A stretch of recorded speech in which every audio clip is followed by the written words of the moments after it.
Happy Tuesday. Good morning. Happy Veterans Day. Thank you for your service. If you were a veteran, thank you for watching the show. If you're a veteran, real happy Veterans Day. I'm Joey Gunnar here with Trent Finnegan. Make sure to like, comment, share, and subscribe.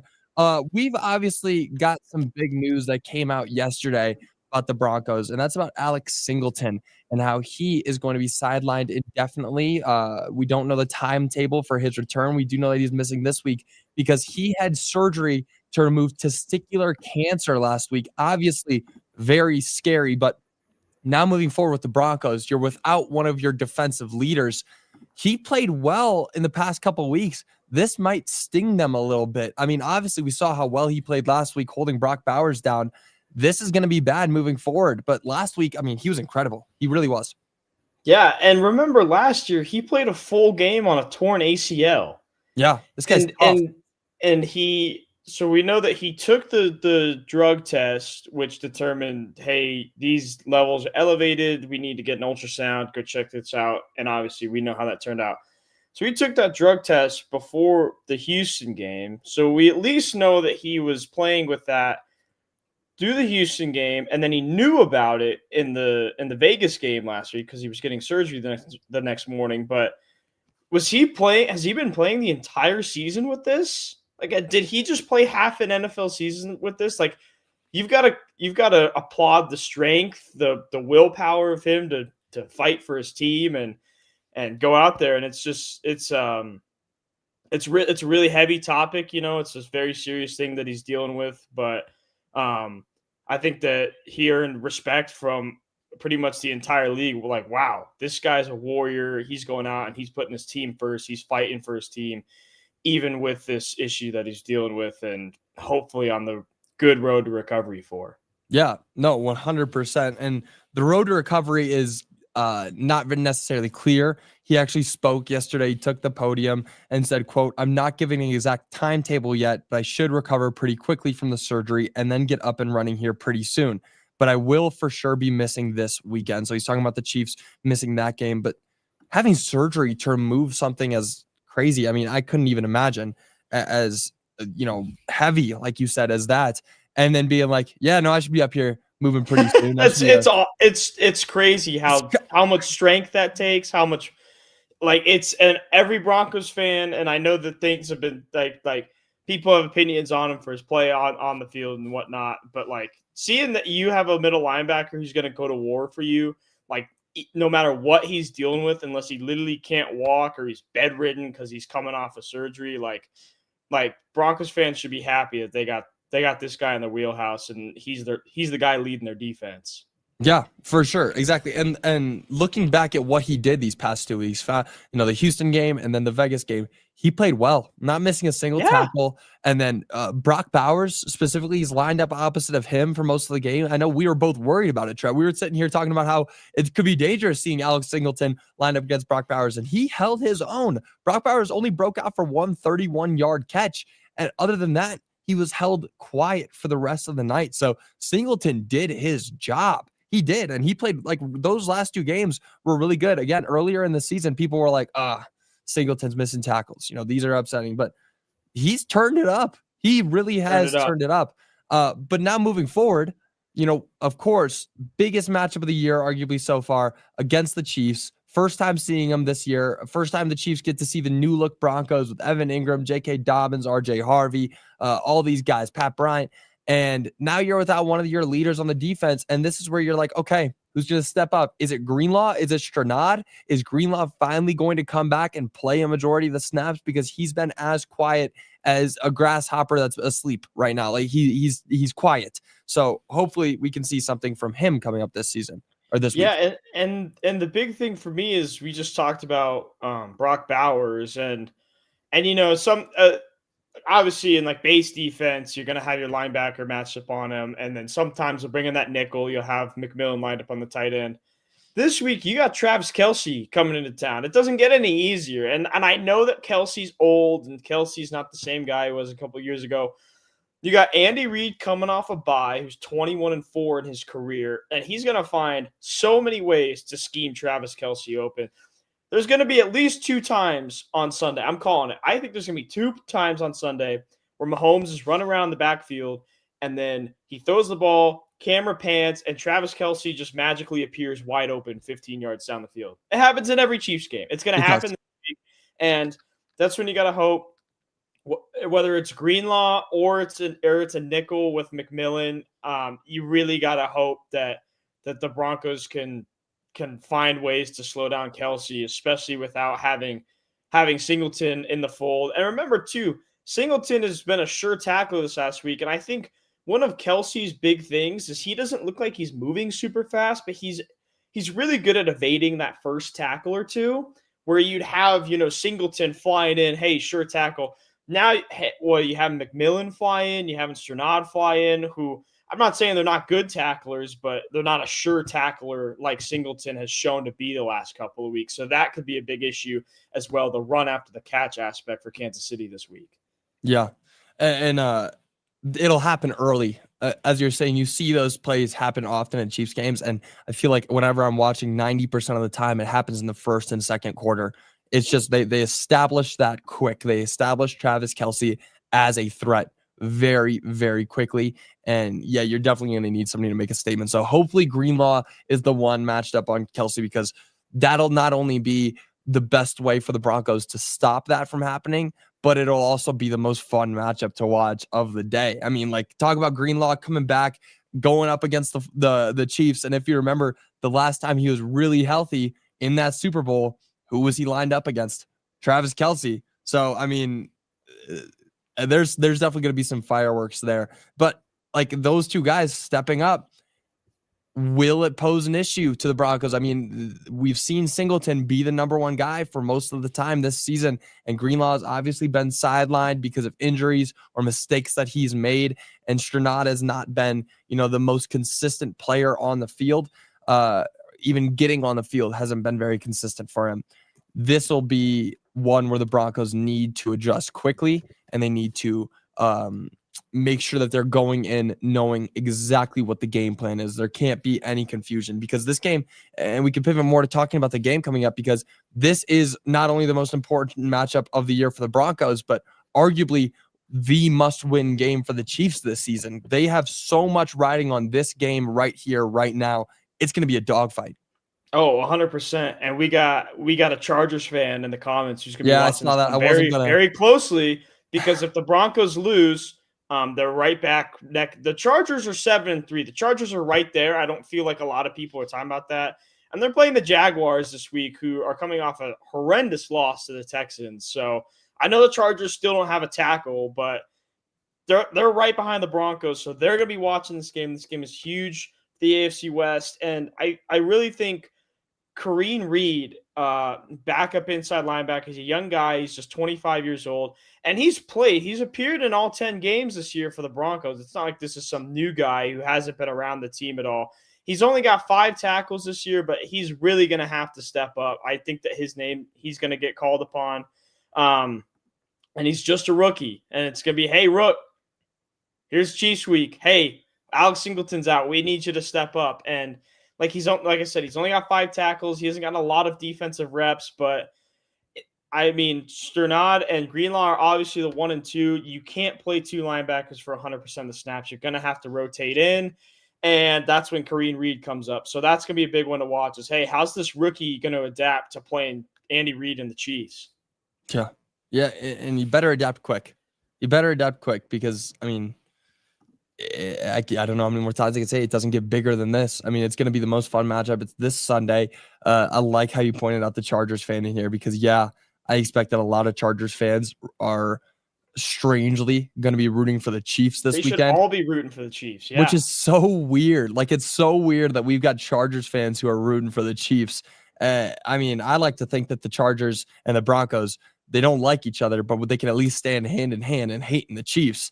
Yeah. But that's what this does to you. But I mean, going forward, the aggression in this game is going to be hopefully more than we saw in that Raiders game. We were hoping for an aggressive Broncos team to come out, for that hate for the Raiders to come out, for that anger towards that team to come out, and it didn't.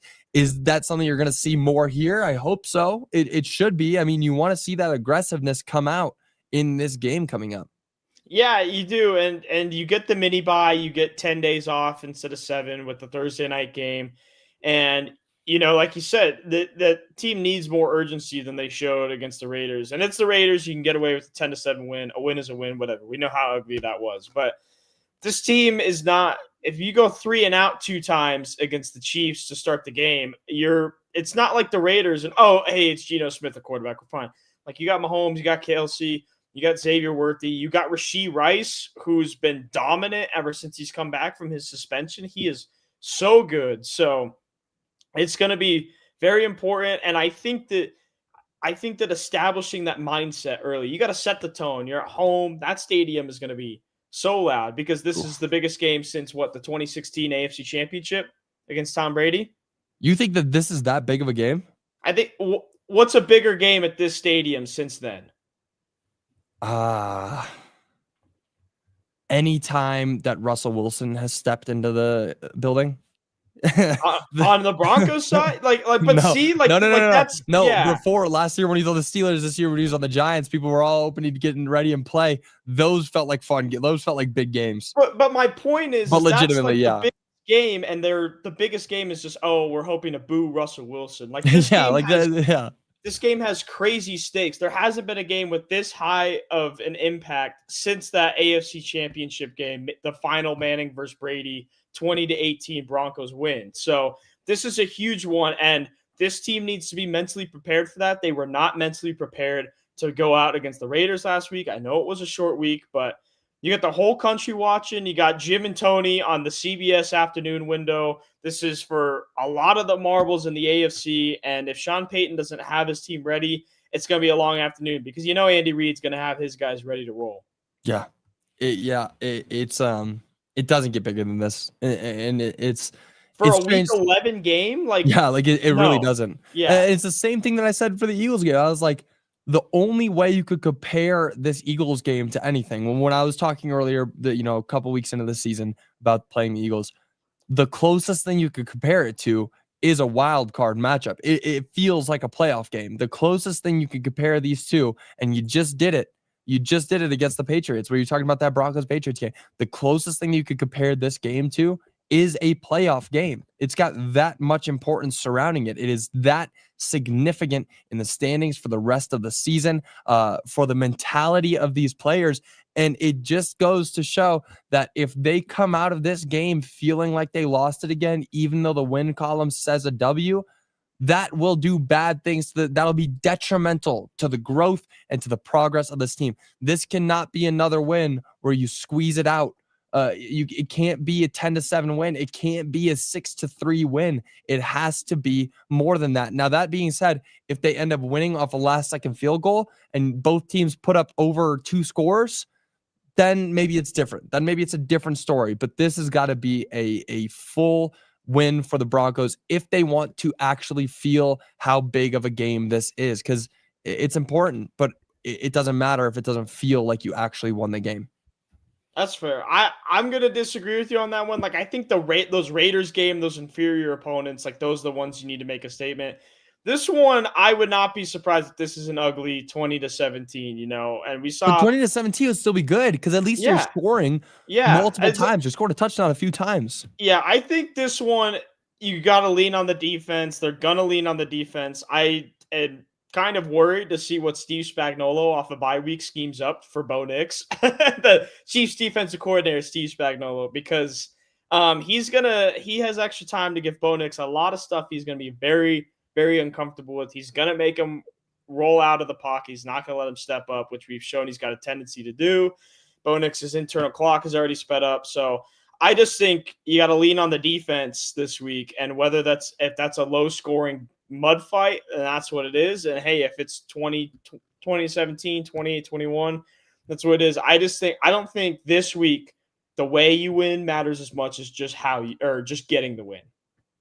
Maybe for me, I've just got different priorities. I want to see the Broncos offensive unit look cohesive, and a 20-17 win would actually be the dream for me. If the Broncos can win 20-17, I would be so happy, and that would gain all of my confidence back moving towards the postseason. But if it's a 10-7 win, or if it's a 7-3 win, even if the total is under 20 points for the game, I'm not going to feel great. I'm going to feel really good about the defense. I'm going to feel really great about the Broncos defense, but this offense I'll still have questions about. And moving forward, they say defense win championships, but if your offense can't stay out there, then what does it matter? Defense is going to get tired eventually. Yeah. Defense wins championships, but defense can't put up all the points for you.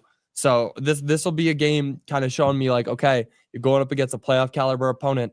Can you play like a playoff team? Can you put up points when you need to? And can you stop the ball when you need to? And I know they can do one of those things really well, but the second one, I don't know as much about.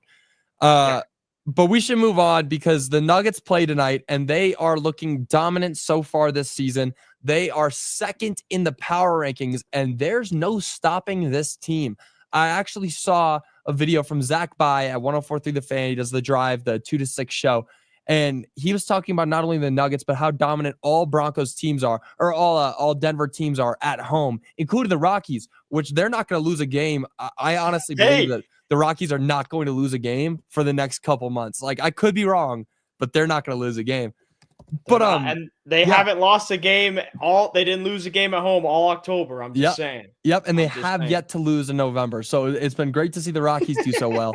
But the rest of the teams, the Broncos, the Nuggets, the Avalanche, have yet to lose a game that's in regulation at home this season. And the Nuggets look to be the most dominant. They have just been completely dismantling opponents, beating home opponents by some 120-something points combined, winning by an average margin of 19 points when playing at home. And they are second in the power rankings behind only the OKC Thunder. And that's fair, giving the Thunder the first seed. They look like the best team in the league right now. But once the Avs get going against them, and once the Nuggets get a chance to play against them, we will see who the real best team is. I mean, the Nuggets look hot right now. Yeah, and look, essentially at this point, I mean, everyone's fighting for number 2 right now. Like, I know OKC lost to Portland last week, but that was on short rest. They had 4 key players out of the lineup that night. Like, OKC is going to be number 1 for a while until, hey, the Nuggets can play him or the Rockets can play him again. San Antonio can play him, but that's fine. Number 2 is just as good. You're right there. We all know the only way that you're going to dethrone the Thunder is you're going to have to go out and beat them in 7 games. So this shows that the Nuggets are what people think of the Nuggets outside of, obviously, Thunder 1, the Nuggets and everyone else are that bottom 29, and they think that the Nuggets are the best team in that group. They have the best team to go dethrone the Thunder. And like you said, like it's just been dominant. They haven't been trailing after the first quarter at all this season. They're winning by 18.1 points per game. Jokic is averaging a triple-double, shooting 64% from the field. And Cam Johnson and Christian Brown haven't even gotten going offensively. They're still finding their stride. And yet Tim Hardaway's playing well. Valanciunas is playing well. Murray and Gordon are playing well, even though they sat out with just maintenance injuries the other night. It's really good to see. And, this 3-game road trip they have coming up, you got at Sacramento tonight, which is a 9 p.m. tip. Oh, 9 p.m. We were talking about that yesterday. It's the way the new Tuesday night on NBC works. They do their coast-to-coast broadcast, but I feel bad for those poor East Coast Nuggets fans. A little 11 p.m. tip. I'm just like, whoo. 9 p.m. is insane. And that actually means a 9:20 p.m. tip. Like, it actually means it's going to tip off probably 20 minutes later. That should not be allowed. It shouldn't. But so the road trips, you got the Kings. We saw what they did to the Kings last week. The Kings are just Russell Westbrook and then like DeMar DeRozan and Zach LaVine. And then, sometimes they'll run the offense through Sabonis. That team is falling apart from the good old 2023 team that lost to Golden State in the playoffs.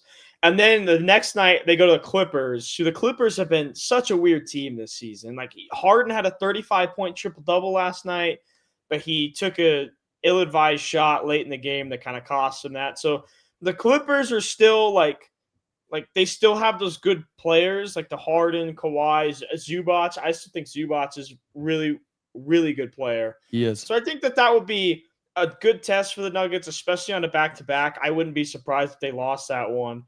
And then this road trip, you get a couple days off and you fly east and you get to play the good old Minnesota Timberwolves, our favorite team, the Nuggets' favorite team. And they're going to be rested. It's going to be a tough road environment. It's a Saturday night, but I think that'll be a big test. Like, hey, go out and beat Minnesota when they have Anthony Edwards. And let's see really how good this Nuggets team is going to look for a big time opponent. They're going to wake up for that. Are they going to be ready for that? They're going to sleepwalk out the gates. So I think it's a big week. This is a big road trip to see, because obviously we know how good the Nuggets are at home. Like they've been good at home every year. They've been healthy since 2020.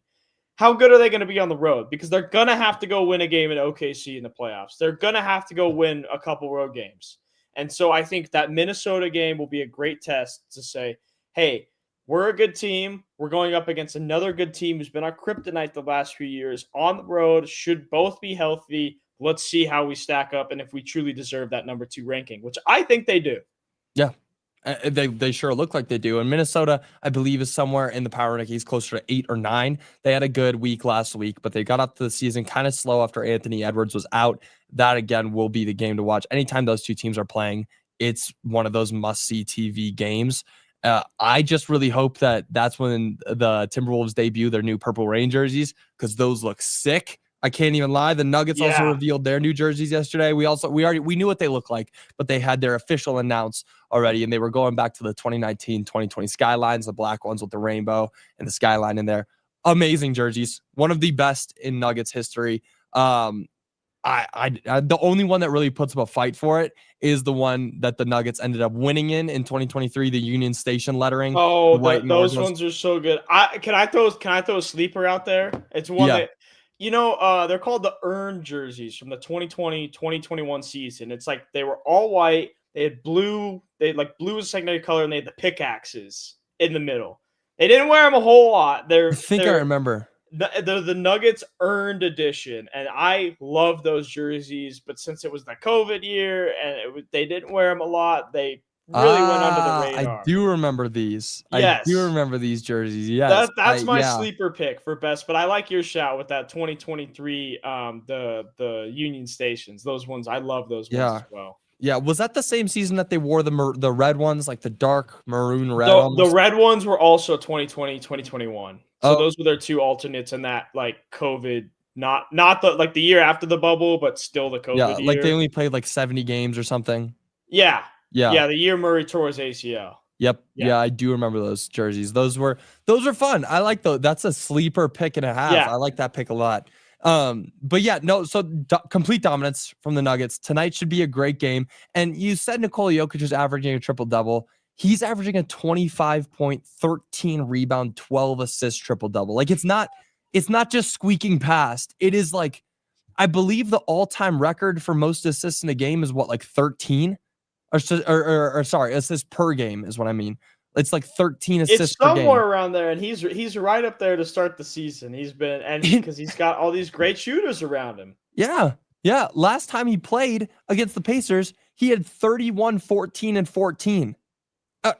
And it was like, oh, it's against the Pacers. Like it's a Saturday night game. I don't think anybody's really paying attention to this one. Whatever. We can expect the rest of that.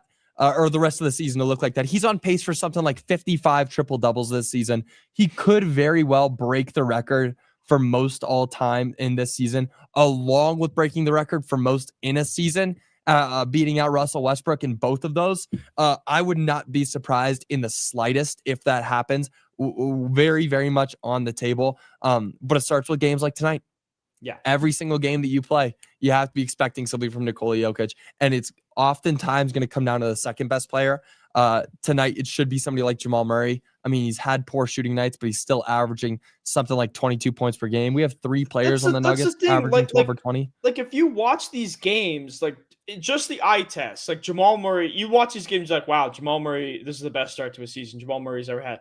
And you look and the shooting percentages are down, but I don't think that matters right now because you watch and he's doing all the right things. He's getting to his spot. So I don't know exactly what he's shooting. Like I know he had a 5 for 14 night the other night, but you check the box score and you're like, wow, he was really 5 for 14. Like I thought he played really well. Yeah. So I don't think the box score with Murray is quite telling the story with how good he's actually been to start the season.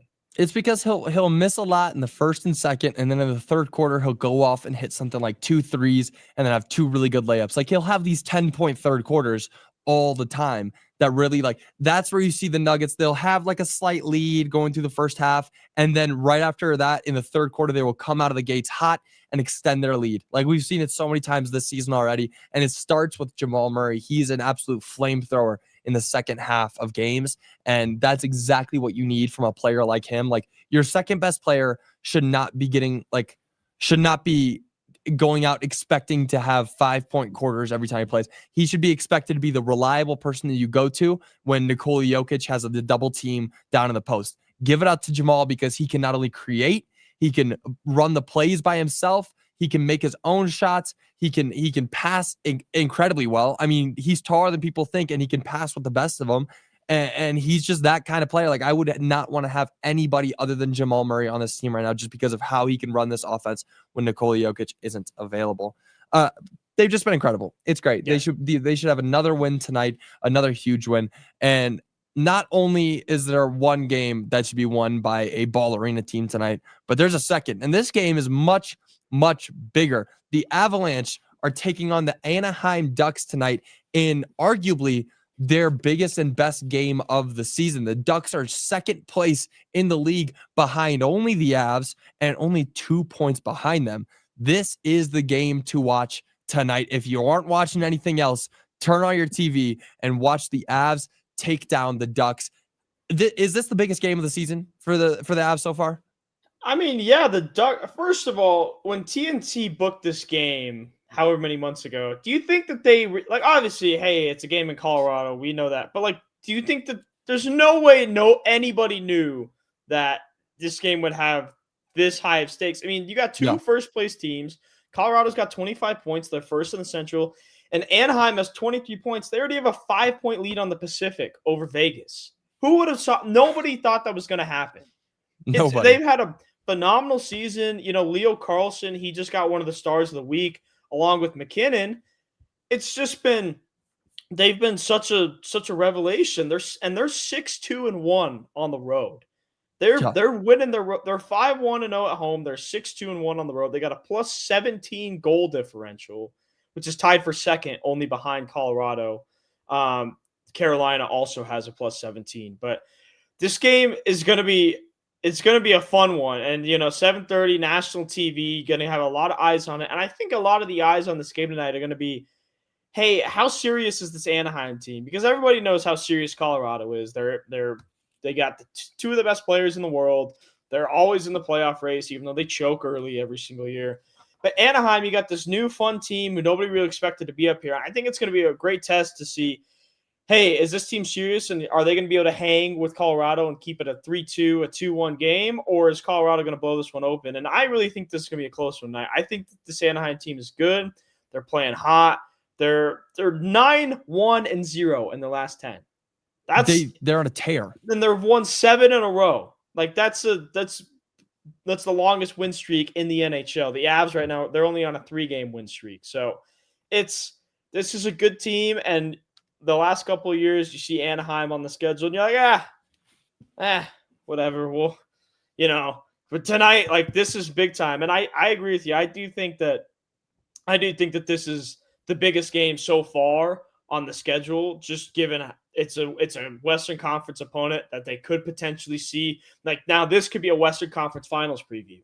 Yeah. Colorado, Anaheim, which sounds crazy. Who would have thought that? Yeah, like I was going to say, who would have ever thought that we'd be saying Western Conference Finals preview? Insane. And what's even crazier is that the books have opened up and the Avs are minus 1.5 point favorites, and it's even. Usually you see that minus 1.5 point favorite, and you're like, okay, it's not great odds. Like, they obviously just do that because they don't expect it to be a high scoring game. The Avs, like, they've got the Avs winning this game pretty handedly. So this is insane. Like, that just goes to show how great the Avs are. They're going up against the second best team in the league, and they're pretty big favorites to win it. Usually Yeah, usually that puck line isn't great odds, especially for a game of this magnitude. And yet, hey, if it's even, I think that that's more of, hey, the books don't think that Anaheim can come into Denver and make this a 1-goal game or even pull off a win. But again, that puck line for a matchup like this usually isn't even for the favorite, and the sign that it's even tonight shows that people are still confident in the Avs to get this one done. Yeah. Yeah, it's gonna be a fun game. I'd love to get your predictions and then get a player prediction too. Who do you think is gonna be the X factor of this game? I think we got 3-2 Colorado, and I do think that I think it's gonna be Gavin Brindley. You know, he hit that game-winning goal last week. He got on Sunday night. That was his third career goal, his first game-winning goal, and he's just having a young guy. He's got the juice. He's really fun to watch in the offensive zone. I think we're going to get 2 points from him tonight, a little 1-on-1 action from him. So I'm looking for him to keep that momentum going from his big game against Vancouver on Sunday. I like it. I'm thinking 5-3, and Victor Olofsson is the guy. I mean, we've seen him have a couple games already this season where he scored a goal multiple times in a game. He's had a hat trick, and then a game where he scored 2 goals back to back. This could be his game to get back on track. But by far, in my opinion, the biggest game of the season, just because of what it holds. If the Ducks win this game, then they're tied with the Avs at the top of the standings. But if the Avs win, then they take a commanding lead over the rest of the league. So a lot going into this game. And again, who would have thought? Who would have thought that this would be the matchup that we're watching? And luckily, it's not on at 9 p.m. tonight, unlike the Nuggets. It is on at 7:30 p.m. And that game is going to be broadcasted on a bunch of different platforms, TNT, HBO Max, all of those. So make sure you tune into that game, but it should be a lot of fun to watch. Now, before we end, I do want to read some of your guys' comments because you guys left a lot of good ones in here. Greenlaw is Kelsey's daddy. I like that. I'm feeling good about that going into this upcoming week. Greenlaw is Kelsey's daddy. Bolts up, fellas. How's everyone doing today, LFG? You know what? I would have gotten upset, but then you came back and you made it right. This part of the season makes or breaks teams. You guys have a good team. I can see you guys beating the Chiefs. So the Chiefs or the Chargers fan, giving the Broncos a little bit of love. Gotta love that when it happens.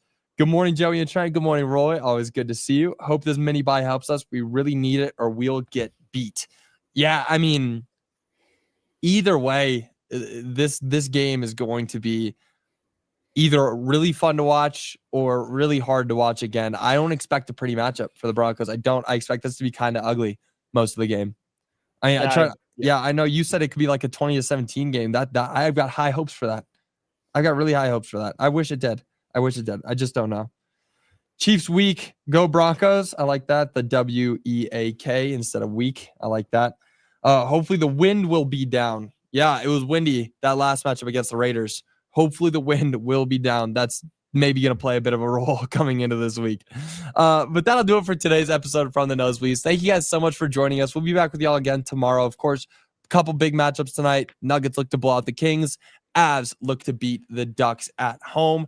And we just get closer and closer to Broncos versus Chiefs. Biggest game of the year. So much fun to watch every time these two teams take on each other. And then, of course, make sure to go to our YouTube and our Twitter and answer our poll that is up. It's about the Nuggets and the Avs. It's a fun question that Trent actually asked us yesterday. Go answer that one, and we'll react to that on Monday. Leave a comment if you will. We'll try to put it up on the screen. But thank you guys so much for being here. We'll see you all tomorrow. Until then, y'all have a great rest of your day. Bye, y'all.